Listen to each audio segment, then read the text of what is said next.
Bonjour à tous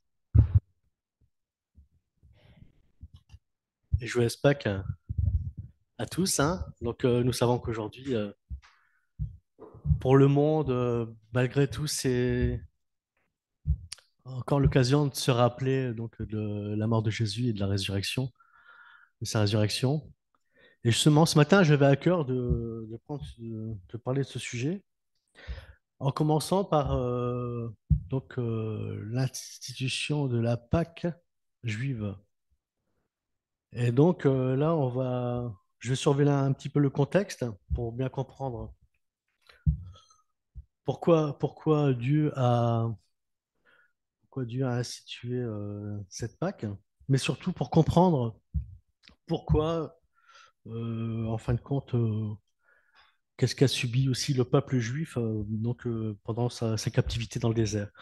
Donc, je voudrais le dire avec vous dans Exode chapitre 12, hein, du verset 1 jusqu'au verset 14.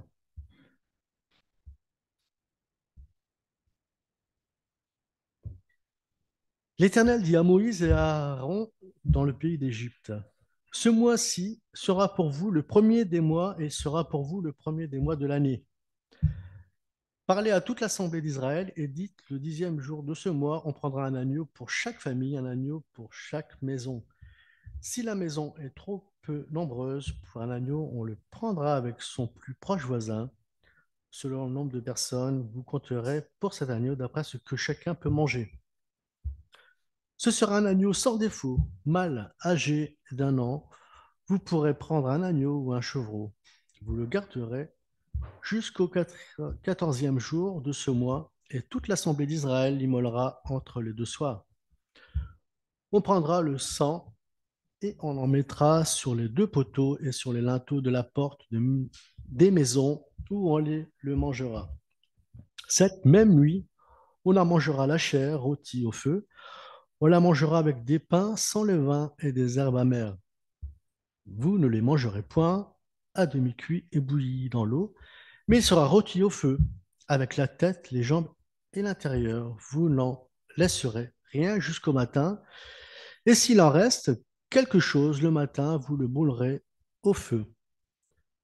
Quand vous le mangerez, vous aurez vos reins sains, vos souliers aux pieds et vos bâtons à la main, et vous le mangerez à la hâte. C'est la Pâque de l'Éternel. Cette nuit-là, je passerai dans le pays d'Égypte, et je frapperai tous les premiers-nés du pays d'Égypte, depuis les hommes jusqu'aux animaux. Et j'exercerai des jugements contre tous les dieux de l'Égypte. Je suis l'Éternel. Le sang vous servira de signe sur les maisons, et je verrai le sang, et je passerai dessus. Et il n'y aura point de plaie qui vous détruise quand je frapperai le pays d'Égypte.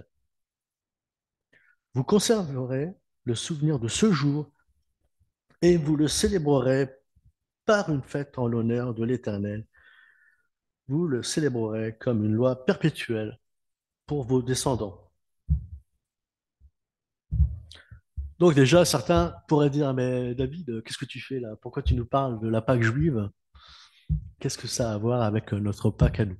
Mais justement, si, beaucoup à apprendre et surtout à savoir que nous comprenons mieux à à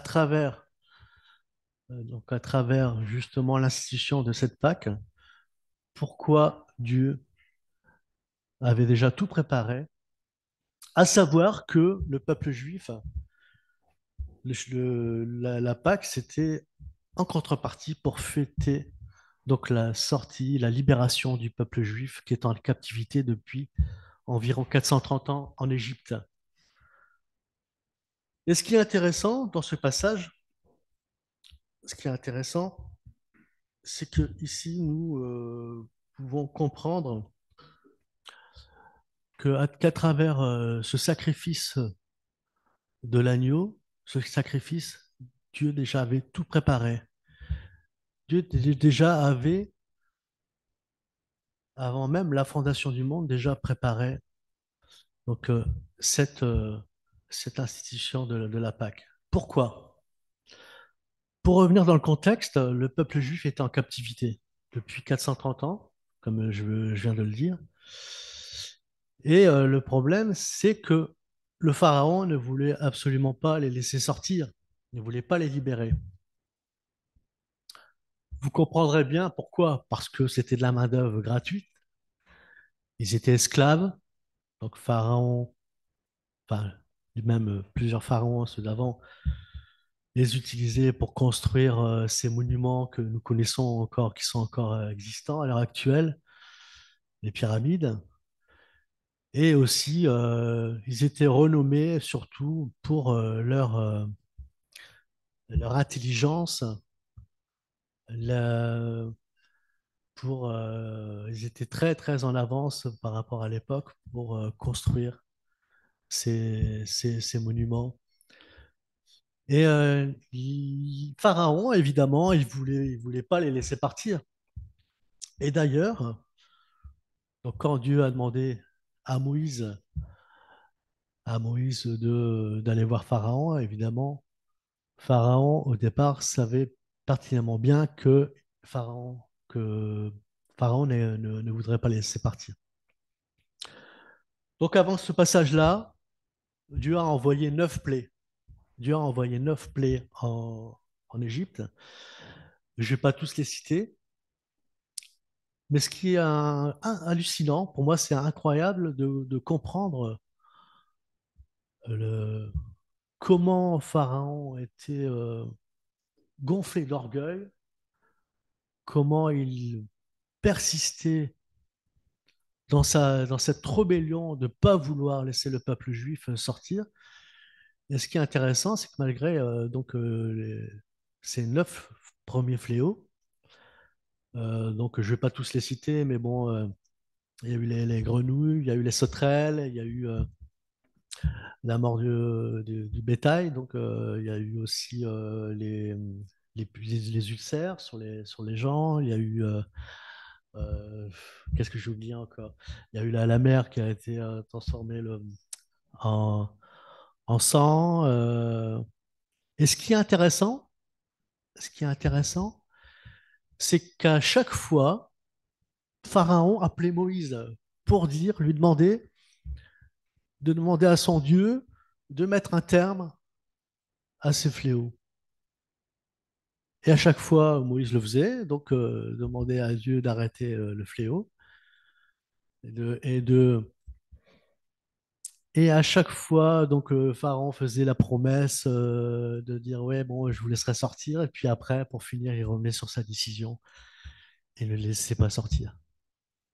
Alors ça, c'est quand même hallucinant parce que ça a duré comme ça pendant un moment.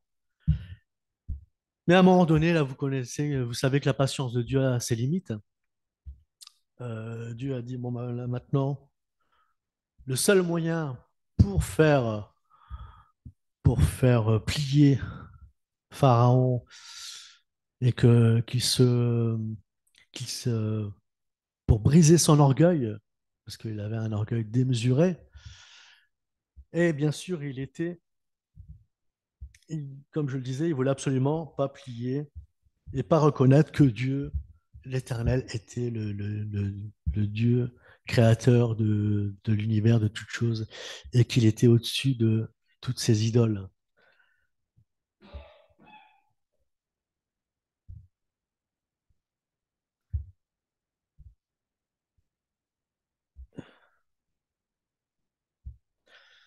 Donc Pharaon ne cède pas, et Dieu, qu'est-ce qu'il fait? Ben, Dieu endurcit son cœur. Donc Dieu endurcit le cœur de Pharaon. Donc, comme je viens de le dire, malgré les 9 plaies que Dieu envoya sur l'Égypte, le Pharaon persista dans sa position et refusa de libérer le peuple juif. Fut tel que Dieu envoya l'ange de la mort pour faire périr tous les premiers-nés. Le roi d'Égypte pouvait se croire puissant et libre, mais il était juste un pantin que Satan utilisait à travers sa foi dans ses idoles, à travers les conseillers, les faux prophètes, les prophètes des idoles. Donc Satan à travers eux, donc venait percer à travers à travers tout ça, donc Pharaon ne cédait pas, ne cédait pas. Et il était convaincu que de toute façon, le peuple juif, euh, il a, ils n'allaient pas partir et qu'ils ne céderaient pas. Mais nous voyons ici qu'à un moment donné, Dieu endurcit son cœur. Le roi d'Égypte pouvait se croire puissant et libre. Ouais, c'était le roi le plus puissant du monde à cette époque-là. Et on peut comprendre pourquoi il était autant gonflé d'orgueil.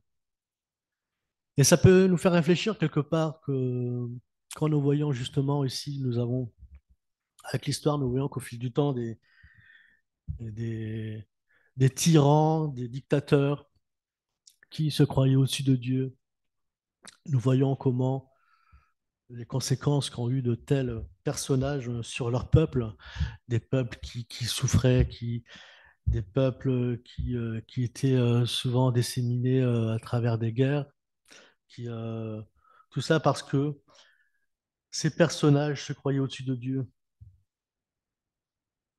Donc tous ceux qui rejettent la vérité, évidemment, suivront des mensonges véhiculés par Satan. Et les conséquences sont terribles car elles engendrent souffrance, corruption, pauvreté et guerre. Et l'apôtre Paul, justement, est intéressant dans Romains 1,28. L'apôtre Paul nous dit que comme ils ne se sont pas souciés de connaître Dieu, Dieu les a livrés à leur sens éprouvé pour commettre des choses indignes.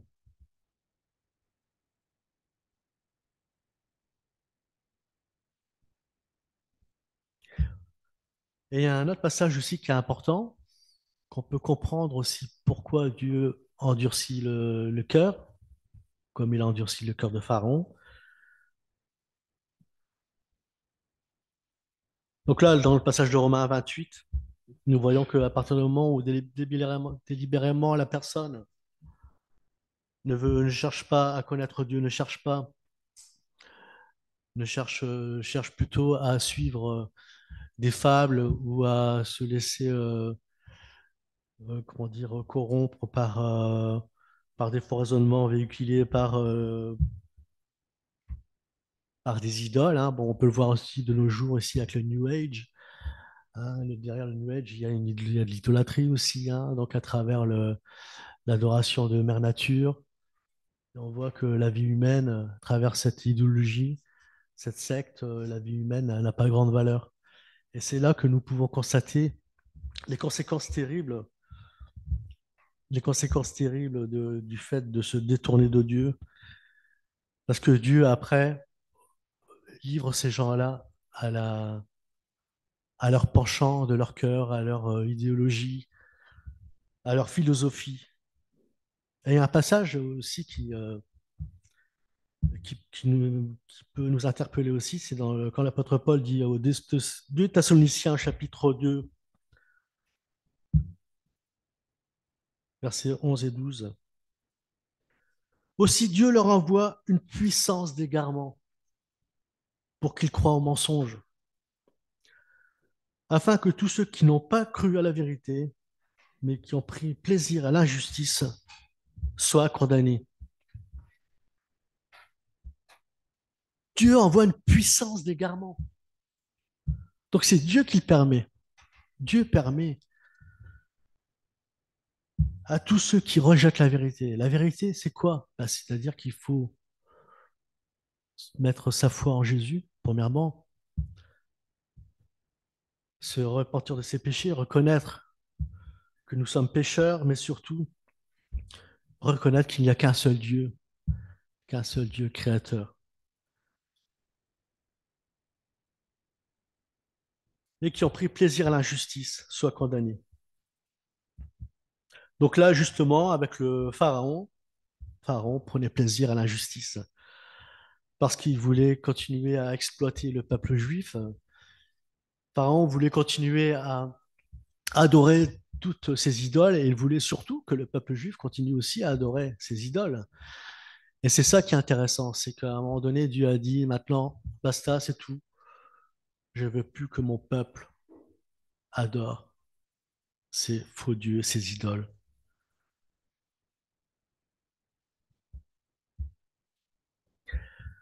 À savoir que durant leur captivité, malgré tout, le peuple juif pouvait s'imaginer qu'il était libre, parce que bon, ils mangeaient à leur faim, ils pouvaient se distraire. Et on l'a vu justement dans un passage où, avec justement deux personnages connus, Jeannès et Jean Bresse, se sont révoltés contre Moïse, contre Dieu, parce qu'ils avaient la nostalgie de l'Égypte, avec l'abondance qu'ils avaient, qu'ils étaient libres de faire ce qu'ils veulent, de vivre dans la débauche. Et quelque part, nous pouvons comprendre, pouvons comprendre surtout la nature humaine, mais aussi le fait qu'à un moment donné, Dieu dit, ben voilà, Dieu met un terme à tout ça à, à partir du moment, bien sûr, à partir du moment où la majorité du peuple juif, justement, ne voulait plus rester en Égypte. La majorité du peuple juif voulait servir l'Éternel parce qu'ils ont vu aussi la puissance de Dieu à travers aussi ces 9 plaies que les Égyptiens ont subies. Le peuple juif ont vu la puissance de Dieu, ont vu qu'il était le vrai Dieu. Donc la 10e plaie, donc la mort des premiers-nés. Et dans Exode, chapitre 11, verset 1, l'Éternel dit à Moïse, je ferai venir encore une plaie sur Pharaon et sur l'Égypte, et après cela, il vous laissera partir d'ici. Lorsqu'il vous laissera tout à fait, lorsqu'il vous laissera partir, il vous chassera même d'ici. L'Éternel a prononcé son arrêt de mort sur tous les premiers-nés, ainsi que le fils de Pharaon. Telle devait être la plaie pour finaliser, donc la plaie finale pour briser l'orgueil de Pharaon et de ses serviteurs, afin qu'il laisse sortir le peuple juif. Donc fallu, il a fallu que Dieu envoie l'ange destructeur, l'ange de la mort, pour faire périr les premiers-nés, mais les premiers-nés de tout, quel que soit le rang social, des serviteurs, même le fils du pharaon. Et c'est intéressant de comprendre que parfois, pour briser l'orgueil de quelqu'un, il faut qu'il soit impacté personnellement, lui-même, dans sa famille. Et Dieu savait que c'était le seul moyen, parce qu'il pouvait encore faire abattre des dizaines d'autres plaies sur l'Égypte. Mais l'orgueil de Pharaon était tellement, tellement énorme qu'il n'aurait certainement pas cédé. Donc Dieu a permis donc de faire périr les premiers-nés.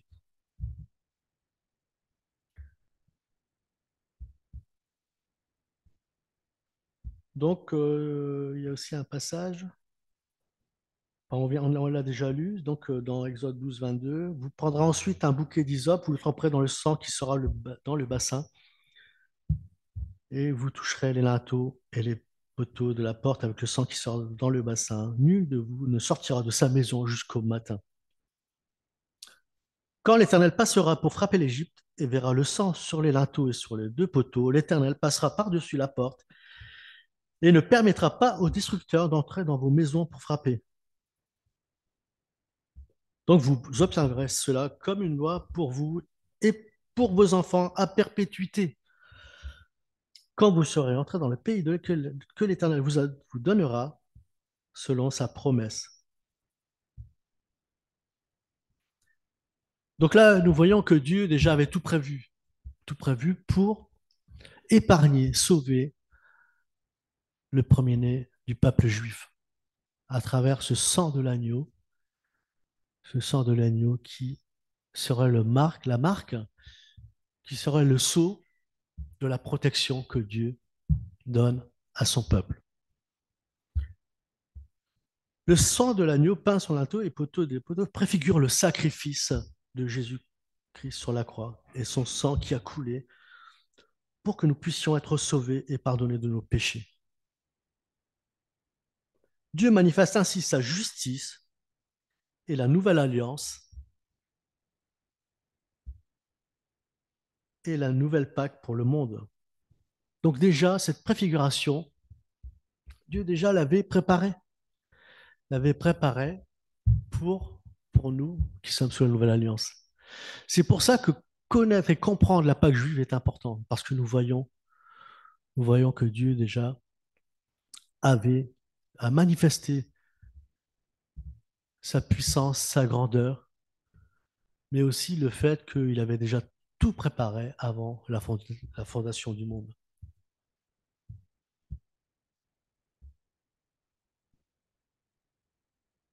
Donc l'agneau est incontestablement la préfiguration du Christ.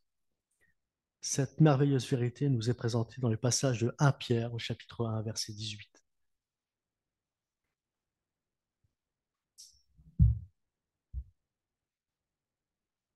Vous savez que ce n'est pas par des choses périssables, par de l'argent ou de l'or que vous avez été rachetés, de la vaine manière de vivre que vous aviez hérité de vos pères, mais par le sang précieux de Christ, comme d'un agneau sans défaut et sans tache, prédestiné avant la fondation du monde. Il fut manifesté à la fin des temps à cause de vous, par lui. Vous croyez en Dieu qu'il a ressuscité des morts et lui a donné gloire, en sorte que votre foi et votre espérance reposent en Dieu, reposent sur Dieu.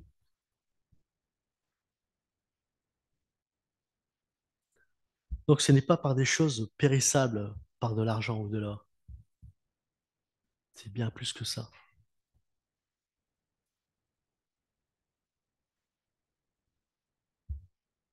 Donc l'agneau, là, c'est le Fils de Dieu. C'est Dieu qui s'est fait homme. C'est Dieu qui avait déjà tout préparé d'avance. Et pourquoi? Parce que Dieu est omniscient. Dieu sait tout déjà à l'avance. Il savait déjà dès la chute, dans le jardin d'Éden, dès la chute d'Adam et Ève. Déjà, il avait déjà tout prévu.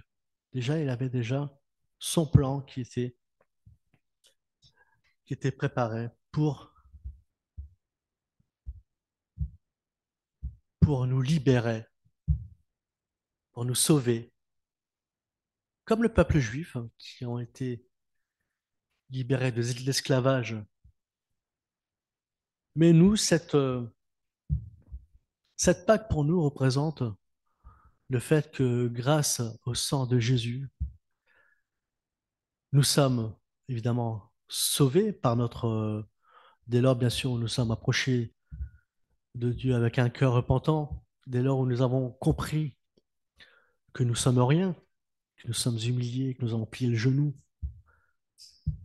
en reconnaissant que nous sommes pécheurs, que nous méritions juste de subir le juste jugement de Dieu. Et c'est à travers le sacrifice de Jésus sur la croix que nous pouvons obtenir le salut. Parce que son sang a coulé pour nous purifier de nos péchés.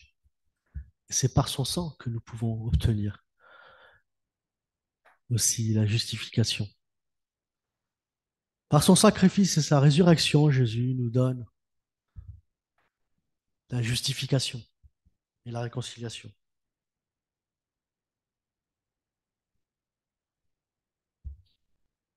Donc dans ce passage, Dieu révèle qu'il avait tout préparé d'avance pour réconcilier le monde à travers le sacrifice de Jésus-Christ, qui est sans défaut et sans tache. Donc Jésus, de passant son passage sur terre, n'a commis aucun péché. Il a été obéissant sur toute la ligne. Tout ce que Dieu lui avait demandé de faire, il a fait.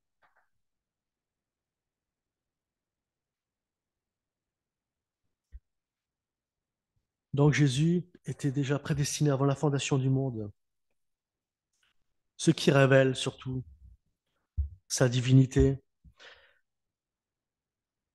Et c'est aussi pour ça que Dieu connaît déjà ses élus, les élus. Donc tous ceux qui vont un jour se revenir avec un cœur repentant et se tourner vers Jésus, ben Dieu il sait déjà. Il connaît déjà les élus, il sait, parce qu'il est omniscient, c'est évident. Et c'est pour ça aussi que Dieu aussi connaît nos cœurs, tout ce qui est caché. Dieu sait toutes choses à l'avance. Dieu sait aussi qui lui appartient. Dieu sait aussi qui un jour va vraiment faire cette démarche de faire, de faire cette démarche de réconciliation avec Dieu.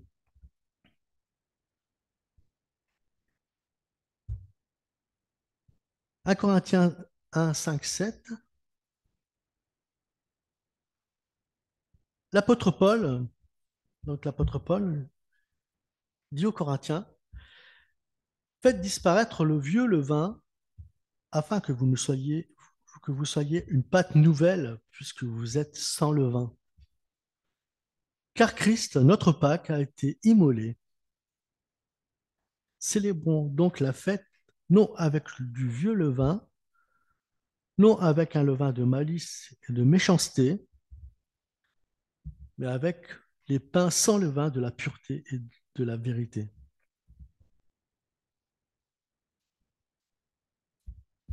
Ce passage, justement, il va à l'encontre de tous ceux qui disent que le chrétien charnel est sauvé.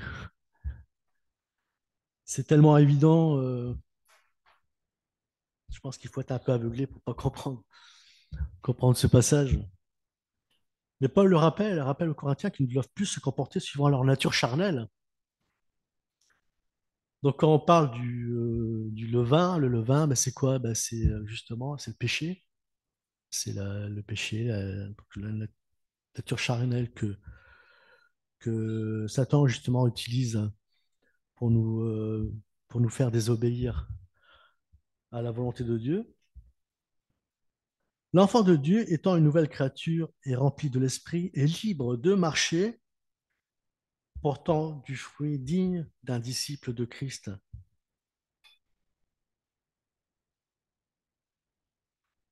Dieu nous a racheté à un grand prix pour nous sauver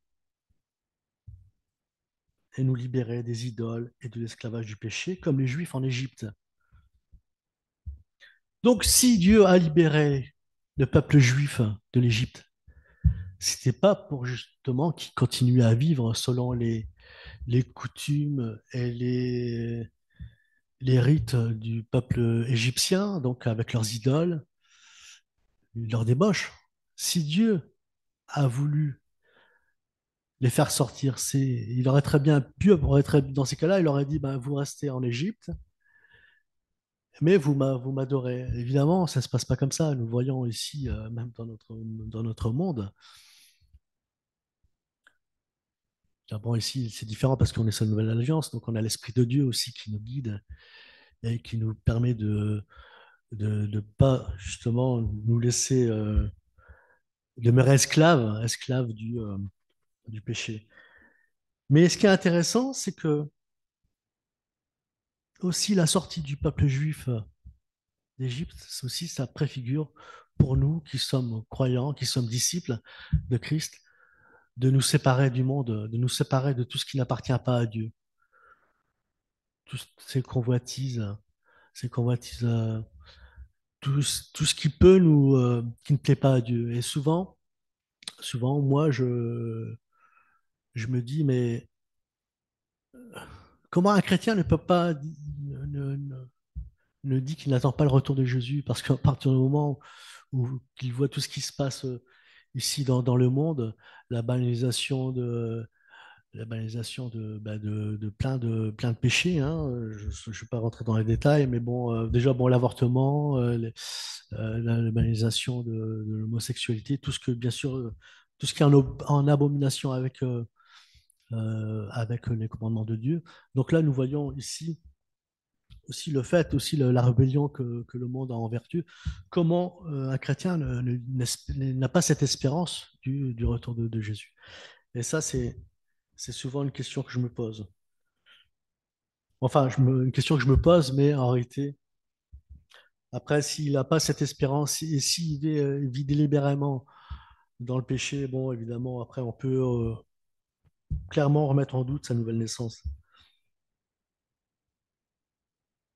La mort de Jésus-Christ sur la croix et sa résurrection physique est l'événement le plus important de l'histoire et prouve de manière irréfutable qu'il est bien le Fils de Dieu et le Messie. D'ailleurs, notre calendrier le prouve aussi. On est en quelle année? Donc 2023. 2023, après quoi? Donc je pense qu'il faut complètement être aveugle pour ne pas comprendre ça. Mais évidemment, le calendrier est basé sur la, le- la venue de Jésus sur terre. La résurrection n'est pas que la preuve ultime de sa divinité, elle est aussi le sceau qui valide les Écritures, lesquelles ont annoncé la venue et la résurrection du Messie, ainsi que la confirmation de ce que Christ avait annoncé, donc qu'il ressusciterait le troisième jour. Et nous savons que tous les prophètes de l'Ancien Testament ont annoncé sa venue, ont annoncé sa résurrection et son retour surtout. Et c'est ce qui est intéressant, c'est que à travers les Écritures, nous connaissons, nous savons que Jésus est réellement le Messie qui est venu il y a plus de 2000 ans.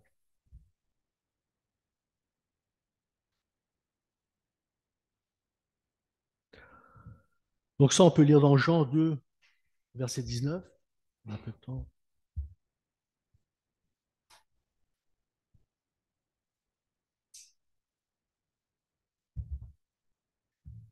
Jésus leur répondit, détruisez ce temple et en 3 jours, je le relèverai. Suivant. Les Juifs dirent, il a fallu 46 ans pour bâtir ce temple et toi, en 3 jours, tu le relèveras. Mais il parlait du temple de son corps. Donc évidemment, les pharisiens ne pouvaient pas comprendre. Ne pouvaient pas comprendre, mais il parlait de lui-même. Il parlait de lui-même. Donc déjà, Jésus a annoncé sa résurrection 3 jours plus tard. S'il n'est pas physiquement ressuscité, alors nous n'avons aucun espoir de résurrection pour nous-mêmes. Si maintenant, parce que malheureusement, certains disent que Jésus n'est pas ressuscité physiquement, mais juste spirituellement. Donc, comme l'explique l'apôtre Paul, notre foi se révèle et la puissance de l'évangile serait anéantie si on ne croirait pas à sa résurrection. Les attaques les plus virulentes de Satan contre l'Église se sont concentrées sur cette question. L'historicité de la résurrection physique de Christ a été étudiée, examinée à travers des siècles, sous tous les angles possibles, par d'innombrables érudits, théologiens, professeurs. Un certain nombre de théories visant à l'invalider ont été proposées, mais aucune preuve historique crédible n'existe pour aucune d'entre elles, alors qu'il y a beaucoup de preuves claires et convaincantes de la résurrection. Donc depuis des siècles, des philosophes, des théologiens ont cherché justement à vouloir démontrer que Christ n'est jamais ressuscité. Mais évidemment, toutes ces démarches sont restées vaines parce que, pourquoi? Parce que déjà, Christ, quand il est ressuscité, il y avait des témoins. Donc, C'est difficile de faire taire les témoins quand ils voient quelque chose. Surtout après, tous ces témoins, qu'est-ce qu'ils ont fait, ces témoins, ceux qui ont vu la résurrection de Christ? Ah, ils sont partis annoncer la bonne nouvelle, dire que Jésus est vivant.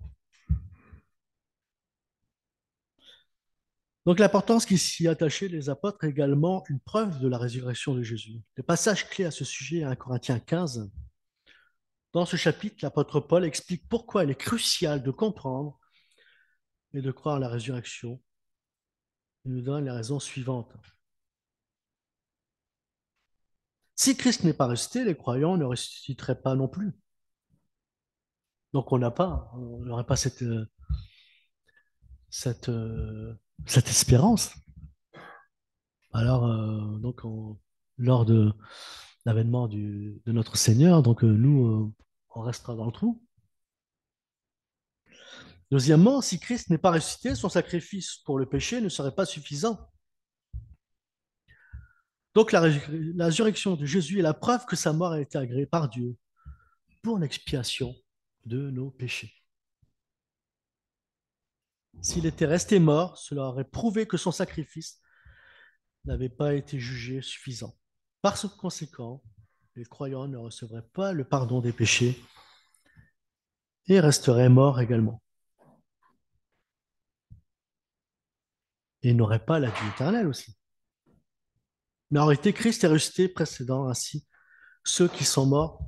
Donc ça, vous pouvez le lire dans 1 Corinthiens, chapitre 15, verset 20. Enfin, troisièmement, les Écritures disent clairement que tous ceux qui croient en Jésus, Jésus-Christ, seront ressuscités pour la vie éternelle, comme lui. Et ça, c'est ça notre merveilleuse espérance. Donc tous ceux qui croient en Jésus-Christ sont restés pour la vie éternelle, pour l'éternité.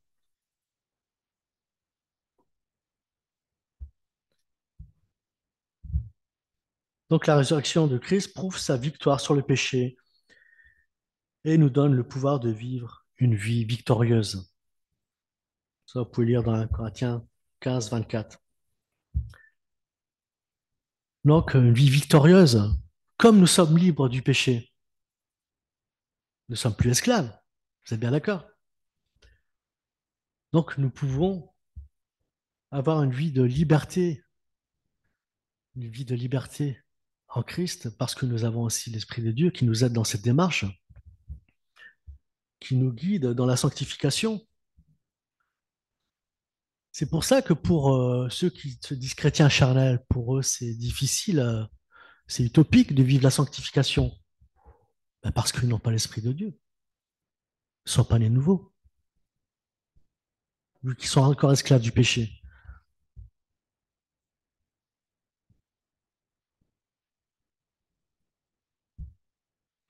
Donc, en proclamant que la résurrection de Christ, tous ceux qui croient en lui ont remporté la victoire sur la mort. Donc, un enfant de Dieu, il a plus peur de la mort. Il peut évidemment avoir peur d'un accident, il a peur, mais il n'a pas peur de ce qui se passera après la mort. Vous comprenez ce que je veux dire? Il sait, il connaît sa destinée, il sait si Dieu décide de le reprendre, si Dieu décide de le reprendre, ben, sa destinée sera dans la présence de Dieu et au paradis. Donc, d'après la Bible, la résurrection de Jésus-Christ est clairement vraie. La Bible raconte et mentionne 400 témoins qui l'ont vu ressusciter et base des doctrines chrétiennes cruciales, qui est la base des doctrines chrétiennes cruciales sur l'historicité de sa résurrection. 400 témoins. 400 témoins et on veut nous faire croire que Jésus n'est pas ressuscité. Jésus monte au ciel avec sa promesse de son retour. Dans Actes chapitre 1, verset 18,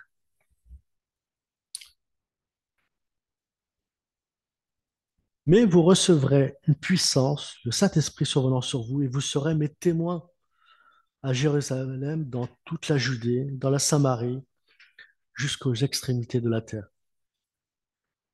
Après avoir dit cela, il fut élevé pendant qu'ils le regardaient, et une nuée le déroba à leurs yeux.